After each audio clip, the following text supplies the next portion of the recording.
action this morning until Steve Williams and David Armstrong reported no reaction from groin strains. So that means there's no place for Graham Baker, nor for this week's two signings from Oxford United, Keith Cassells and Mark Wright. Stoke's problem has been goal scoring, and today they're without leading scorer Lee Chapman, who was injured last Saturday. But in at number 9 comes Alan Bailey, who's on a month's loan from Everton. Another newcomer is Derek Parkin at right back. He was signed this week on a free transfer from Wolves.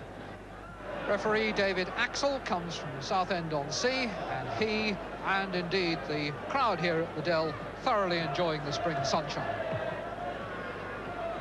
Just about ideal conditions then as Stoke City begin the game. They're in a change strip of all light blue, attacking the goal to our right. They're away by Whitlock. Bob leaving it for McElroy, and the pass for Bracewell cut out by Armstrong, and that's the first throw of the game.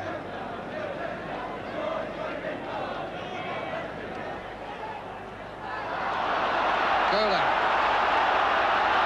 could go all the way. He's very tempted, and there was a deflection and a very good reaction saved by Fox. Golak looked there as though he was in for his first goal for 13 months. Defence falling away to cover the Southampton attackers. Golak went on, let the shot go, the deflection from Watson, well saved by Fox. McCautry to clear.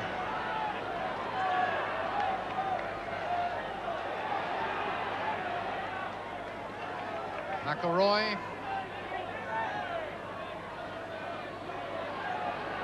Good run by McElroy. And the cross struck too hard and deep. Parkin. Turn wasn't really on with Williams coming in hard. The referee didn't approve of the challenge.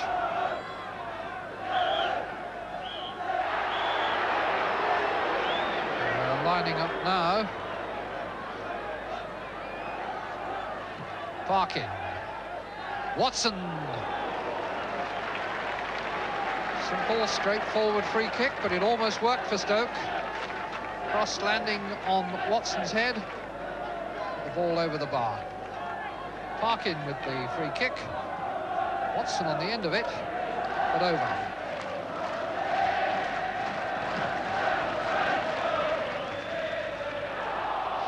Keegan on the arm, I thought. The free kick is given to Southampton. Shannon, number 8. And this is not an easy one for Stoke to cope with. There's a lot happening there for Southampton. A lot of possibilities as Waldron runs up and shoots.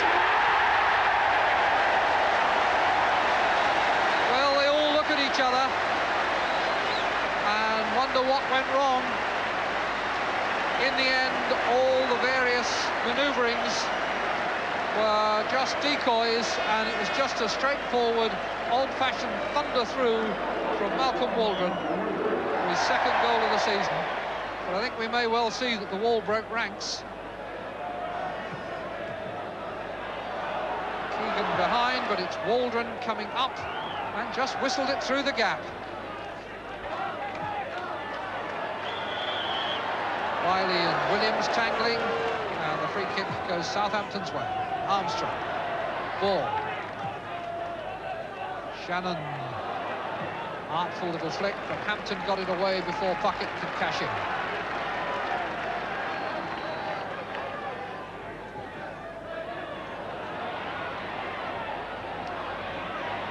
Shannon got to the byline and pulls back the cross for Armstrong. That's a classic. That's the advantage of getting to the byline and pulling back the cross. And the header then is always likely to favour the striker rather than the defender. Alan Ball polishes up the forehead that administered the finishing touch. But what good work by Mike Shannon to set it up. Fox absolutely rooted to the spot. 2-0 it is. David Armstrong getting his 12th goal of the season. Keegan against Watson. If those two don't know each other's tricks, nobody does. Colleagues on many an occasion for Southampton and indeed for England.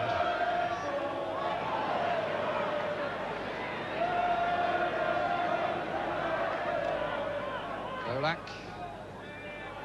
Shannon crossing well again. Whitlock couldn't sort his legs out. Williams. Puckett's cross. Too hard. Hampton's header not very decisive. Shannon under pressure from Bracewell. And the linesman flagging for a foul and a Southampton free kick. Shannon beginning to pose real problems down that right side for Southampton.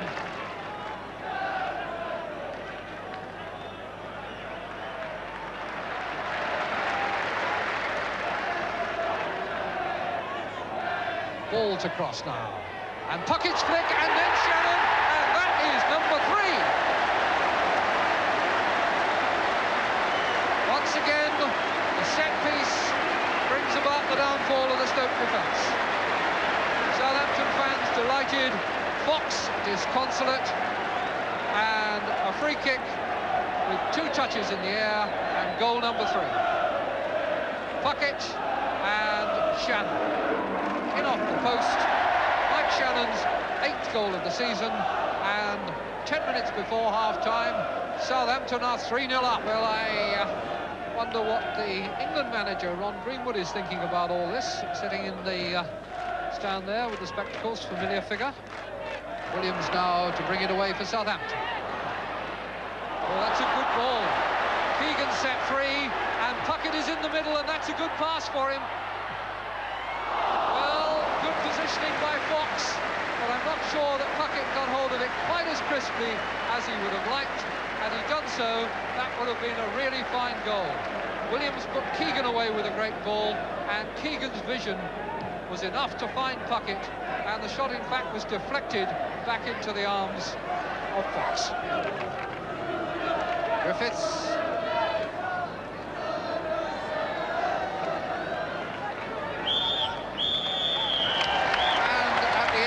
Satisfactory first half. Southampton lead by 3-0.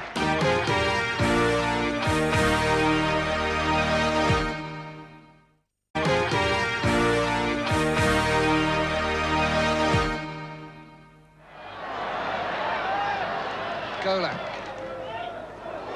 Curious header and a good save from Puckett by Fox. And he's furious with his defence. Well, he might be with that extraordinary diving header that really did nothing to get the ball out from this cross by Golak. Courtry it was, and Puckett did well with the shot, and so did the goalkeeper. Parkin, Bailey calling for it and getting it. He's well found with that pass, and he's turned well and shot well, and he scored.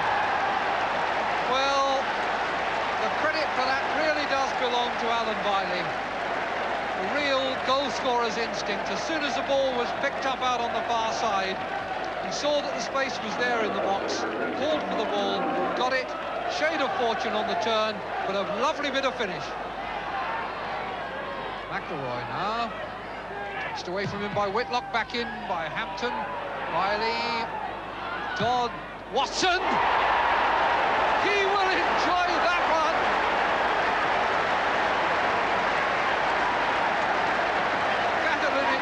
Comprehensively beaten by a most marvellous shot from Dave Watson.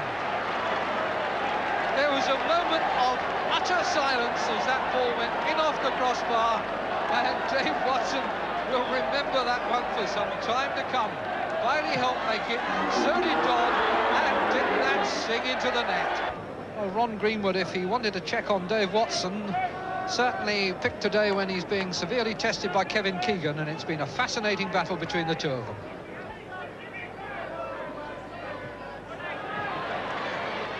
Williams. Watson against Keegan again. And again. Armstrong! Yes, he's entitled to grimace at that one, because that was as clear a chance as any he's had since he scored his goal in the first half. Waldron's header, then Griffiths, now Whitlock, now Watson. Good header. Griffiths. Bracewell. Turn has made him some space, and Parkin take advantage. Wiley against Holmes. Griffiths against Whitlock. Quarter of an hour still to go, and it's 3-2 to Southampton. A very good game of First Division football. O'Callaghan down. Griffiths to Bracewell. Out to Hampton. Hampton tries the shot, and the header from McElroy has gone in. It's 3-3. And that's one of the comebacks of the season by Stoke City. 3-0 down, away from home, now back on terms.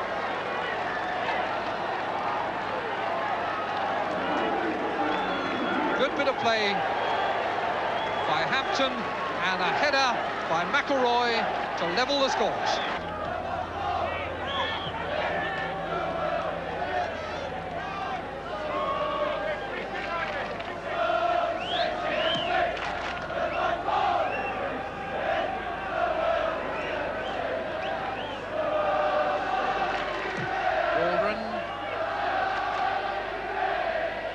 Williams, good save again.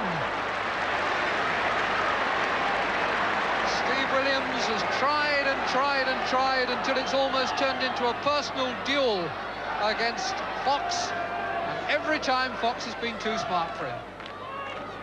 Over comes the corner.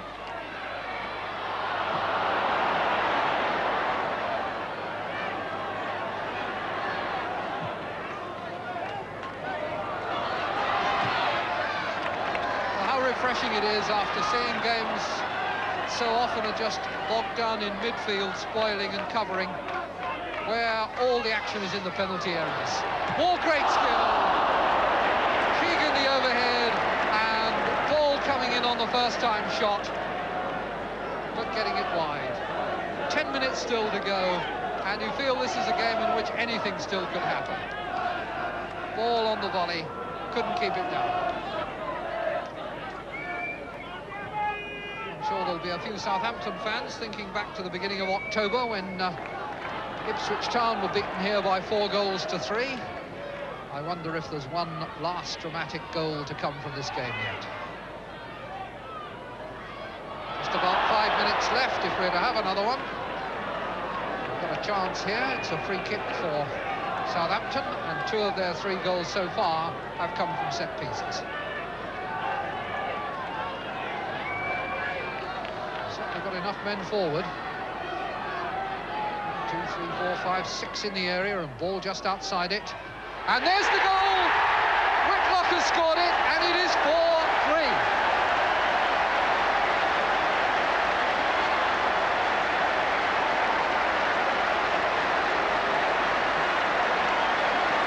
Well, it really is the most extraordinary game. 7 goals we've had, both centre-halves have scored. And it's been rich and royal in entertainment value, and Mark Whitlock's first goal in league football is one that he will cherish. It was a beauty.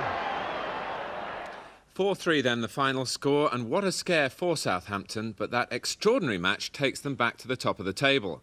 Swansea drop to second, and Liverpool move up to third, just 4 points behind Southampton with 4 games in hand. Manchester United are now fourth after another disappointing home performance, a goalless draw with Sunderland. Manchester City are eighth after their patched-up side drew at Middlesbrough.